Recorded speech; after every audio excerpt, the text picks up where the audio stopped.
నెల్లూరు జిల్లా కావలిలో online trading పేరుతో భారీ మోసాలకు పాల్పడ్డాడు కేటుగాడు.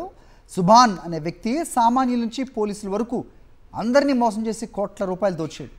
చివరికి బోర్డు తిప్పేయడంతో బాధితులు పోలీసులను ఆశ్రయించారు. నిందితుడు సుభాన్ను అదుపులోకి తీసుకుని దర్యాప్తు చేస్తున్నారు. సుభాన్తో పాటుగా అతని కుటుంబ సభ్యుల బ్యాంక్ ఖాతాలు సీజ్ చేశారు. గతంలో కూడా కాకినాడలో ఇదే తరహాలో కేసులు నమోదైనట్టుగా ఇతనిపై గుర్తించారు.